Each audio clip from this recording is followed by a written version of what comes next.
నమస్కారం కిరణ్ టీవీ ప్రేక్షకులకి స్వాగతం. నేను మీ గాయత్రి. ప్రస్తుతం మనతో పాటు ఉన్నారు money manifestation, law of attraction vibrant Vijaya గారు. వారితో మాట్లాడదాం. నమస్తే మేడం. నమస్తే గాయత్రి. మేడం, కిరణ్ టీవీ నుంచి కాల్స్ వస్తున్నాయి అని అన్నారు కదా, సో మన ప్రేక్షకులతో మీ ఎక్స్పీరియన్స్ ఎలా ఉంది మేడం? Thank you Gayatri. ప్రేక్షకులు ఎన్రోల్ అవుతున్నారు వర్క్షాప్స్కి. వర్క్షాప్లో చాలా మేనిఫెస్టేషన్స్ కూడా బ్రేక్ త్రూస్ నడుస్తున్నాయి కాబట్టి వాళ్ళు కూడా చాలా హ్యాపీగా ఉన్నారు. So thank you so much Kiran TV. తప్పకుండా మేడం. సో మన ప్రేక్షకుల కోసం నేను ఒక ప్రశ్న అడగాలి అనుకుంటున్నాను. సో ఒక రిలేషన్షిప్, అది ఎలాంటి రిలేషన్షిప్ అయినా కానివ్వండి, లవ్ రిలేషన్షిప్ కానివ్వండి, మ్యారేజ్ రిలేషన్షిప్ కానివ్వండి, అంటే ఒక వ్యక్తి మనస్పర్ధాలు వచ్చినా కూడా ఇంకొక వ్యక్తి విడిపోవాలి అని ప్రయత్నిస్తున్నప్పుడు ఇంకొక వ్యక్తి బలవంతం చేయడమో లేదా కంట్రోల్ చేయడమో లేదా భయపెట్టడమో చేసి ఆ వ్యక్తిని బ్యాక్ తెచ్చుకోవాలి అని చూస్తూ ఉంటారు. సో ఇలా చేసిన రిలేషన్షిప్ బాగుంటుంది అంటారా ఫ్యూచర్లో? అసలు అలా బ్యాక్ రమ్మని చెప్పొచ్చా వాళ్ళకి? ఒకసారి తెలియజేస్తారా? ఇలా బ్యాక్ రమ్మన్న రిలేషన్షిప్ ఎలా ఉంటుంది ఫ్యూచర్లో? షూర్ గాయత్రి, మీరు అడిగిన ప్రశ్నకి ఇమోషనల్ బ్లాక్మెయిలింగ్ అనొచ్చు, లేదా ఇమోషనల్ బాండేజ్ అనొచ్చు. నేను సూసైడ్ చేసుకుంటాను నువ్వు తిరిగి రాకపోతే అని భయపెట్టిస్తూ ఉంటారు. సో ఒక వ్యక్తికి మనం అంటే ఇష్టం లేదు అని తిరిగి వెళ్ళిపోతే వాళ్ళని తిరిగి రమ్మనడము కరెక్టే అంటారా అసలు? అన్నిటికీ ప్రశ్న మనమే. అంటే మనం ఇంకొకరి థాట్స్ని మనం కంట్రోల్ చేయలేము అంటాం కదా. ఇంకొకరు ఎలా ఆలోచిస్తున్నారు అనేది నీకు వాళ్ళు జస్ట్ అద్దం.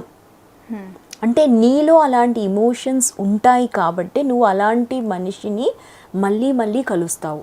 సో మన వైబ్రేషన్ని మనం పెంచాల్సి వస్తుంది ఇలాంటి సిచ్యువేషన్స్లో. అంటే ఒక వ్యక్తి విడిపోయి వెళ్ళిపోయినా కూడా ఈ వ్యక్తి మాత్రం సూసైడ్ చేసుకోవడము అలాంటి ప్రయత్నాలు చేస్తూ ఉంటారు.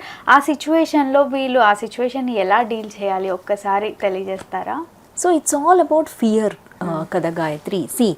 నీకేం కావాలి అనే స్పష్టత నీలో ఉండాలి. ఇప్పుడు ఇద్దరు విడిపోయారు, మళ్ళీ ఒక్కరు కలవాలనుకుంటున్నారు, ఇంకొకరికి కలవాలని లేదు. అయినా కూడా స్ట్రెస్ వల్ల లేదా ఫియర్ వల్ల లేదా వాళ్ళ ఇమోషనల్ బ్లాక్మెయిలింగ్ వల్ల మళ్ళీ నేను కలవాలా వద్దా అనే ఒక ప్రశ్నలో ఉంటున్నారు. ఇదే కదా క్వశ్చన్. అయితే ఇక్కడ మనము మీరు అన్నట్టు ఇలాంటి ప్రశ్నలు ఎందుకు వస్తున్నాయి? ఎందుకంటే నాలో క్లారిటీ లేదు. రిలేషన్షిప్ అనేటప్పుడు ఇన్ ఆర్ అవుట్ అనే ఉంటుంది, మధ్యలో ఉండదు ఎక్కడ. ఇన్నా అవుటా?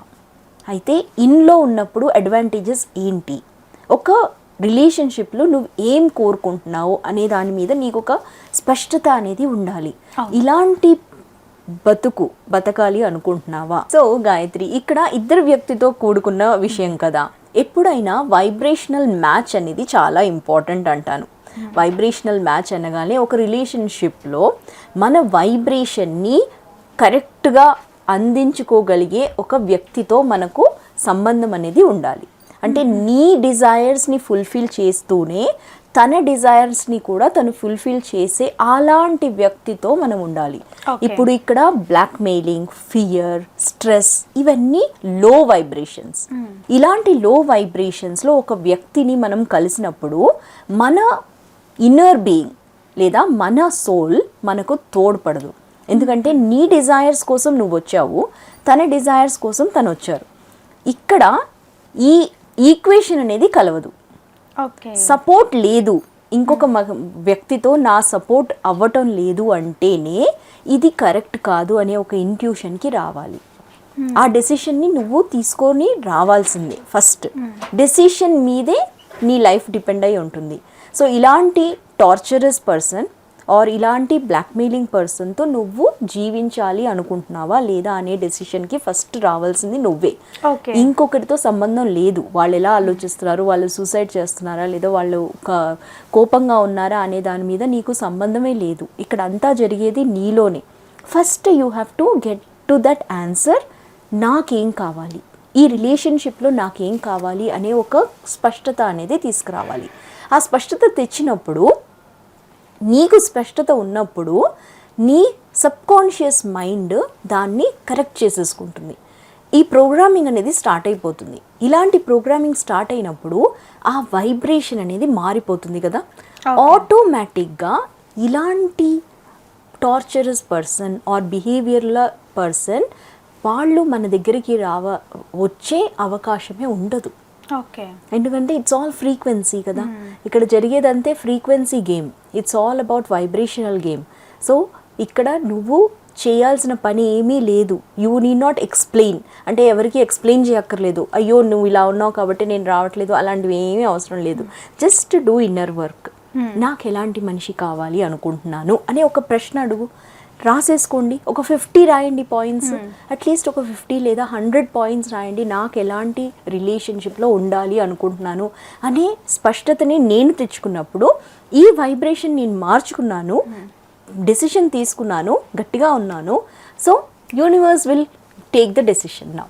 యూనివర్స్ నీతో ఆడుతుంది, అంటే నీకు సపోర్ట్, యూనివర్స్ సపోర్ట్ ఇస్తుంది. నీకు సపోర్ట్ అనేది ఎక్కడి నుంచి అవసరం లేదు. నీలో నీ ప్రశ్నకి జవాబు నువ్వే, ఆ తర్వాత దానికి సపోర్ట్గా యూనివర్స్ ఉంది, ఇంకేం కావాలి. యా, కొంతమంది రిలేషన్షిప్లో ఆ అబ్బాయి కానీ అమ్మాయి కానీ ఎంత టార్చర్ చేసినా కూడా తిరిగి వాళ్ళే కావాలి అని అనుకుంటూ ఉంటారు. It's up to you. అంటే నేను అన్నాను కదా, డెసిషన్ మీదే డిపెండ్ అయి ఉంటుంది. నీకు ఎలాంటి డెసిషన్తో నువ్వు సంతృప్తి పడుతున్నావు అనేదే ఇంపార్టెంట్. నువ్వు అలాంటి మనిషే కావాలి అనుకున్నప్పుడు, నువ్వు అలాంటి లో వైబ్రేషన్స్లోనే ఉన్నప్పుడు, మరి అలాంటి లో వైబ్రేషనల్ సిచ్యువేషన్సే ఎప్పుడూ తారసపడుతుంది. అంటే ఇది ఒక సర్కిల్ లాంటిది. నువ్వు అదే సర్కిల్లో ఉండాలి అనుకున్నప్పుడు నీ ఇష్టం. కాదు నాకు అలాంటి సర్కిల్ కాదు, I want to grow more, అంటే నాలో ఒక హ్యాపీనెస్ అనేది ఉండాలి, ఒక మంచి రిలేషన్షిప్లోకి నేను వెళ్ళగలగాలి. అంటే ఎలా ఉండాలి అంటే రిలేషన్షిప్ ఎప్పుడైనా హ్యాపీ స్టేట్లో ఉండాలి ఇద్దరు. అవును, దట్స్ కాల్డ్ రిలేషన్ కదా. ఒక్కరు బాగుపడాలి, ఇంకొకరు బాగుపడాలి అనే ఒక మనస్తత్వం కలిగి ఉన్న రిలేషన్షిప్పే సక్సెస్ఫుల్ రిలేషన్షిప్ అవుతుంది. సో అలాంటి ఫ్రీడమ్, అలాంటి జాయ్, అలాంటి హ్యాపీనెస్ ఉన్న రిలేషన్షిప్ కోరుకుంటున్నావా లేదా, అది తినతోనే కోరుకుంటున్నావా లేదా అనేది కూడా ఇంకో క్వశ్చన్. అయితే నీ డెసిషన్ కరెక్ట్గా ఉన్నప్పుడు 2 అవుతుంది. ఆ మనిషి మారుతాడు లేదా ఆ మనిషే మారిపోతాడు. ఈ 2 జరుగుతుంది. తప్పకుండా మేడం. Thank you Gayatri. చూసారు కదా, మా వీడియో తప్పకుండా మీకు నచ్చిందని అనుకుంటున్నాను. అలా అయితే లైక్ చేయండి, షేర్ చేయండి. మరిన్ని ఇలాంటి ఇంట్రెస్టింగ్ వీడియోస్ కోసం మా ఛానల్ని తప్పకుండా సబ్స్క్రైబ్ చేసుకోండి. మేడంని కలవాలి, మేనిఫెస్టేషన్ గురించి తెలుసుకోవాలి అనుకునే వాళ్ళు వీడియోలో స్క్రోల్ అవుతున్న నెంబర్ని కాంటాక్ట్ అవ్వచ్చు. Thank you.